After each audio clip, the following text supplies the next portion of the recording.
그래서 오늘은 제가 지난 일요일 자료실을 통해 공유드렸던 9월 1일부터 20일 수출입 통계 자료를 바탕으로 그 다음 기회는 어디서 나올 수 있을까에 대해 함께 이야기해보려고 합니다. 이번 영상에서는 크게 두 가지 흐름을 좀 짚어볼게요. 첫 번째는 조정 시 기회가 될 수 있는, 두 번째는 현재 조정받고 있는 이 두 섹터를 수출 데이터를 근거로 이야기를 드릴 테니까 끝까지 보시고 여러분의 투자 시나리오에 참고가 좀 되셨으면 좋겠습니다.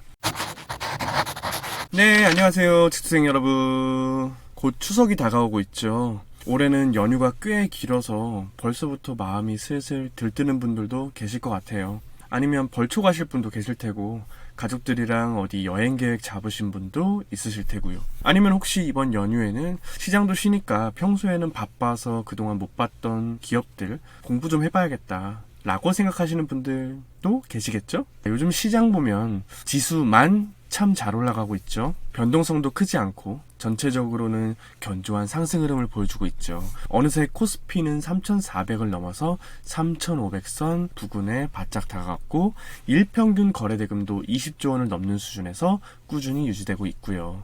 예탁금도 살짝 줄긴 했지만 여전히 70조 원 안팎에 있고요. 외국인과 기관 수급도 순매수 기조를 유지하면서 시장에 힘을 보태주는 모습입니다. 근데요, 막상 시장을 뜯어보면 생각보다 풍요 속 빈곤이 느껴지는 장세죠. 왜냐면 지금의 상승 전반적인 섹터가 고르게 오르는 장이 아니라 반도체, 로봇, 그리고 바이오 중심의 극심한 쏠림장이기 때문이죠. 한 달 기준으로 보면 SK 하이닉스는 시가총액이 77조 늘었고 삼성전자도 약 67조 정도 증가했어요. 이 둘 합쳐서 140조 가까이 늘어난 셈인데, 같은 기간 전체 코스피 종목을 다 합친 시총 증가가 117조 원 수준이니까 그 둘이 다 했다는 거죠. 시장 전체 상승분보다 이 두 종목의 상승분이 더 크다는 거죠. 외국인들이 산 금액의 80% 이상도 이 두 종목에 몰려있다는 통계가 나올 정도로 수급이 집중되어 있고요. 그래서 지수는 오르는데 내 계좌는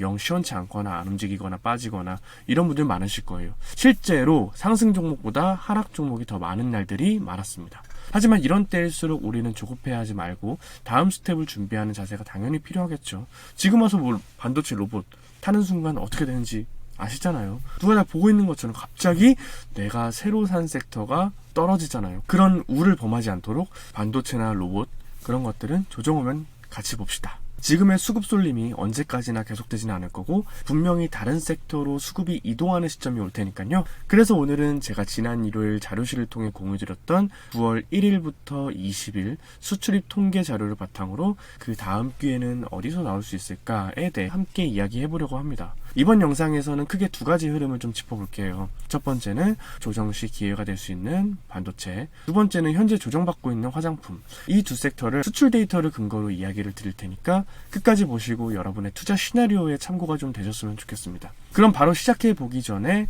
아직 오피셜 텔레그램 안 들어오신 분 굉장히 많으시더라고요.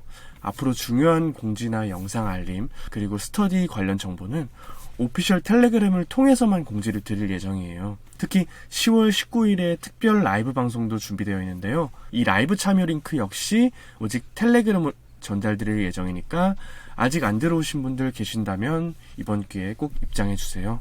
네, 구독과 좋아요 한번 부탁드립니다. 자, 그럼 이제 본격적으로 오늘의 첫 번째 섹터 바로 반도체 이야기부터 해보겠습니다. 요즘 시장 수급 정말 한쪽으로 쏠려있죠. 그 중심은 바로 SK 하이닉스와 삼성전자, 즉 반도체가 있죠. 지금 단기적으로는 너무 많이 오른 상태죠. 그래서 이 자리에서 무턱대고 따라 들어가는 건 오히려 리스크가 더 클 수 있죠.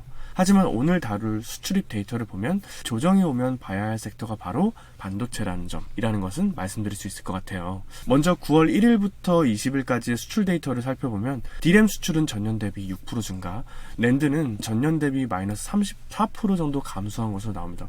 낸드는 줄었네? 이렇게 보실 수 있는데요. 사실 이거는 좀 개선된 수치긴 해요. 왜냐하면 같은 9월이더라도 1일에서 10일 기준 잠정치에서는 낸드가 44% 감소였거든요. 즉 DRAM은 더 좋아졌고 낸드는 감소폭이 줄어들었다는 얘기죠. 이건 분명히 수출이 회복되는 증거긴 해요. 연말로 갈수록, 내년으로 갈수록 수출은 더 늘어날 가능성이 크기 때문에 이런 흐름이 이어진다면 반도체 상승 사이클이 나타날 수도 있는 거죠. 그리고 DRAM, 낸드만 좋은 게 아니죠. PCB 기판, 소켓, 기타 소재 및 장비 수출도 지난달 대비 크게 반등하고 있고요. 이건 시장이 단순히 기대감으로 오르고 있는 게 아니라 실제로 수요가 살아나고 있는 흐름이라는 것을 보여주는 거죠. 왜 그럴까요? 지금 전 세계적으로 AI 인프라에 어마어마한 돈이 들어가고 있잖아요. 미국의 구글, 마이크로소프트뿐만 아니라 중국의 텐센트, 바이두까지 수십조 원 규모의 AI 투자를 하고 있죠. 이제는 학습을 넘어서 추론 AI 시대로 넘어가면서 범용 D램과 HBM 같은 고성능 메모리 반도체 수요가 동시에 올라가고 있기 때문이에요. 쉽게 예를 들어 볼게요. 예전엔 AI가 공부만 했어요. 데이터 학습. 이제는 시험도 보죠. 데이터 추론. 공부할 땐 HBM 같은 고용량, 고성능 메모리가 중요했고, 시험 볼 땐 빠르고 효율적인 범용 D램이 더 효과적인 거예요. 즉, D램 전반에 대한 수요가 빠르게 늘고 있는 구조라는 거죠. 또 하나 놓치지 말아야 할 게 낸드 플러시. 특히 이 SSD, AI 서버와 데이터 센터에서는 데이터를 엄청나게 저장해야 되기 때문에 저장 특화형 메모리인 낸드 수요도 같이 폭증하고 있죠. 그래서 지금 시장에서는 범용 D램은 4분기에만 최대 30% 가격 상승, 낸드는 10% 이상 가격 상승 예상하고 있고, 이후에도 분기마다 5%에서 8%씩 오를 것으로 보고 있다고 하네요. 이건 단기 반등이 아니라 사이클의 시작이라는 이야기로 해석해 볼 수도 있겠죠. 실제로 주요 메모리 회사들은 작년부터 감산을 해오면서 재고를 정리해왔고, 이제 수요가 본격 올라가면 비싼 가격에 팔면서 수익도 쭉쭉 개선될 수 있는 국면인 거죠. 이런 구조 우리 익숙하죠? 방산, 조선 생각해보세요. 공급자 우위 사이클에 들어가자 실적이 계속 좋아지고 주가는 오랫동안 우상향했잖아요. 이번 반도체도 그런 사이클에 초입일 수 있죠. 지금은 이미 1차 상승이 꽤 나온 상황이기 때문에 조선도 방산도 처음부터 쭉 달린 게 아니라 중간중간 조정을 주며 탈 수 있는 기회를 줬듯이 반도체 역시 기다리면 반드시 쉬어가는 시점이 오겠죠. 그때를 노리고 그걸 지금 준비하자는 얘기죠. AI 트렌드는 단기 유행이 아니잖아요. PC, 인터넷, 모바일, 클라우드, AI로 이어지는 기술의 큰 흐름 속에서 AI는 지금의 추론, 에이전트, 로봇, 자율주행까지 더 많은 메모리와 연산량을 요구하는 쪽으로 계속 확장되고 있잖아요. 결국 메모리 반도체는 이 흐름의 중심축이 될 수밖에 없다는 점 꼭 기억해 주셨으면 합니다. 자, 반도체 이야기에 이어서 이번엔 또 다른 수출의 주역, 바로 화장품 섹터입니다. 혹시 요즘 시장에서 화장품은 2분기 피크 찍었잖아 라고 생각하고 계셨다면 오늘 영상이 도움이 될 수도 있겠네요. 자, 먼저 왜 한국 화장품이 이렇게 강한지부터 좀 볼게요. K-뷰티, 한류 화장품은 단순히 좋은 제품을 넘어서 문화와 콘텐츠로 전 세계에 퍼져나간 브랜드죠.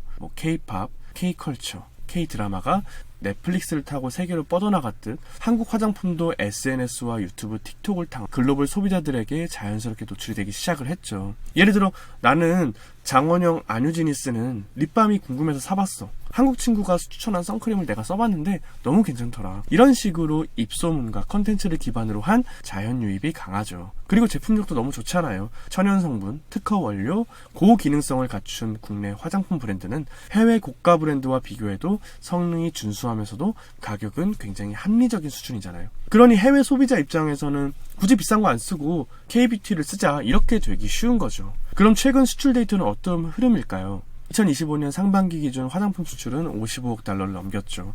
전년 동기 대비 약 15% 정도 증가했고요. 무려 역대 최고치를 또다시 경신했어요. 근데 요즘 주가 빠지던데요? 네, 맞아요. 2분기 실적이 시장 기대에 못 미치면서 섹터 전반이 하락을 했죠. 하지만 9월 1일부터 20일까지 수출 데이터를 보면 전달 대비 45.6% 급증, 전년동 동기간 대비 25.7% 증가, 심지어 기초 화장품만 해도 약 3억 달러 수출을 하며 올해 최고치 수치를 기록했어요. 즉, 실적이 꺾였다기보다는 기대치가 너무 높아서 잠시 쉬어가는 구간이라는 해석이 더 타당한 거죠. 사실 화장품 섹터는 몇 년 전부터 피크아웃 논란이 계속 있었어요. 중국 쪽 수요 꺾인다, 경쟁 치열하다, 한류가 꺾였다. 하지만 데이터를 보면 그런 말 나올 때마다 수출은 늘고 주가는 눌림 후 반등했던 경우가 굉장히 많았죠. 다시 말해 시장의 우려는 반복되지만 기회도 반복되고 있다는 것. 그렇다면 지금이 왜 중요한 시점일까요? 첫째, 아직 글로벌 점유율이 낮아요. K-뷰티의 글로벌 시장 점유율은 아직 한 자릿수 수준이고요. 둘째는 북미에 이어 유럽, 중동, 동남아, 인도까지 본격적으로 진출하고 있고요. 지역 다변화가 진행되면서 중국 의존도를 점차 낮추는 구조로 바뀌고 있고요. 셋째, 오프라인 유통 채널 진입이 시작됐고요. 지금까지는 온라인 위주였죠. 그런데 올해 하반기부터는 대형마트, 드럭스토어 같은 오프라인 유통망 진입이 본격화되고 있어요. 참고로 글로벌 화장품 시장의 60%에서 70%가 오프라인이에요. 그 말은 곧 지금까지 수출은 시작일 뿐이고 진짜 성장은 이제부터라는 뜻으로 해석할 가능성도 있는 거죠. 그래서 투자자 입장에서는 이렇게 정리해볼 수 있죠. 단기적으로는 2분기 실적 쇼크 이후 주가 조정, 그리고 과대 낙폭 구간이고요. 중기적으로는 9월 수출 회복도 확인하고 글로벌 확장은 이제 막 본격화된 거죠. 그러니 이럴 때가 오히려 중장기 관점에서는 매수 기회를 줄 수도 있겠다, 이렇게 생각해 볼 수도 있겠죠. 네, 자, 오늘 영상에서는 현재 시장 흐름을 간단히 짚어보고 그 흐름 속에서 우리가 팔로우 해볼 수 있는 수출 관련 섹터들을 함께 살펴봤습니다. 첫 번째로는 반도체였죠. 시장의 중심에서 지수를 이끌고 있는 핵심 주도주의지만 그만큼 쏠림 현상이 심하고 다른 섹터들과는 다소 괴리된 모습을 보이고 있다는 점, 그래서 다음 순환을 준비해야 한다는 이야기를 드렸고요. 두 번째로는 화장품, 피크아웃 우려 속에서도 수출은 여전히 견고하게 확대되고 있고 글로벌 오프라인 유통 채널로의 진입이 본격화되는 지금이 오히려 중장기 기회가 될 수 있다는 관점 공유드렸고요. 이외에도 최근 수출 증가세가 나타나고 있는 필러, OLED, ESS 같은 분야들도 한 번쯤 같이 공부해보면 좋지 않을까 싶습니다. 오늘은 섹터 중심으로 다뤄봤지만 앞으로는 이 섹터들 안에서도 우리가 공부해볼 만한 개별 기업들 하나하나 선별해서 같이 분석해보도록 할게요. 마지막으로 오늘도 나누고 싶은 말이 있는데요. 내 한계는 내가 만든 환상일 뿐이다. 혹시라도 지금 나는 원래 이 정도야 라고 스스로의 한계를 정하고 있진 않으신가요? 그건 그냥 내가 만든 생각의 틀일지도 몰라요. 우리 모두 그 틀을 조금씩 깨부셨으면 좋겠습니다. 시장이라는 건 항상 내 뜻대로만 움직일 수 없잖아요. 여러분이 어떤 분야에서든 성과를 내려면 그만큼의 시간, 노력, 집중이 필요하잖아요. 투자도 마찬가지예요. 공부하고, 기록하고, 실패도 해보고, 다시 분석하고, 그 과정 속에서 쌓이는 경험들이 결국 실력과 인사이트가 되는 거죠. 그러니 단기 수익에 일희일비하기보다는 나는 지금 진짜 실력을 키우고 있는 중이다, 이렇게 스스로를 믿으시고 몇 달 전 기업을 보는 모습과 지금 기업을 보는 모습이 얼마나 달라졌는지 한번 생각해보세요. 오늘도 함께 해주셔서 정말 감사드리고요. 저는 다음 영상에서 다시 인사드릴게요. 안녕.